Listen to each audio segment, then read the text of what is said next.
পশ্চিমবঙ্গে বিধানসভা নির্বাচনের নির্ঘণ্ট ঘোষণা হয়ে গিয়েছে। এরপর থেকেই বাংলা নিয়ে চূড়ান্ত তৎপরতা দেখা গিয়েছে বিজেপির অন্দরে। 2 দফায় প্রার্থী তালিকা ঘোষণা হয়েছে। এখনও বাকি 39 আসনের প্রার্থীর নাম ঘোষণা। এর মধ্যেই দুদিনের সফরে কলকাতায় এলেন বিজেপির সর্বভারতীয় সভাপতি নীতিন নবীন। মঙ্গলবার সকালে কলকাতায় এসে পৌঁছেছেন বিজেপির সর্বভারতীয় সভাপতি। এদিন নিউ টাউনে একটি হোটেলে রাজ্য বিজেপির কোর কমিটির একটি বৈঠক রয়েছে। এছাড়াও আইটি সেলের সঙ্গে আলোচনা সারবেন নীতিন নবীন। আগামী 23 এবং 29 এপ্রিল 2 দফায় বিধানসভা নির্বাচন অনুষ্ঠিত হবে বাংলায়। বিজেপির প্রার্থী তালিকা ঘোষণা করেছে। এখনও 39 জনের নাম যদিও বাকি। এদিকে একাধিক কেন্দ্রে প্রার্থীর নাম প্রকাশের পর থেকেই অসন্তোষ দেখা গেছে কর্মী সমর্থকদের মধ্যে।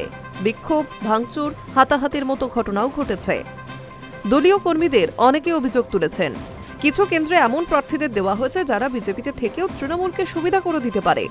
এই অভিযোগ তুলেই কয়েকদিন আগে সল্টলেকে বিজেপির দফতরে বিক্ষোভ দেখায় অন্তত 6টি বিধানসভা কেন্দ্রের কর্মীরা।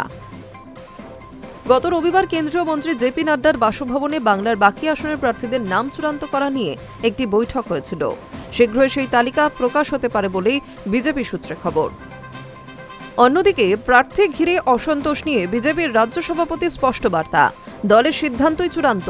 এইভাবে প্রার্থীদের নিয়ে বিক্ষোভ, অসন্তোষ একেবারেই প্রত্যাশিত নয়। Hi news network.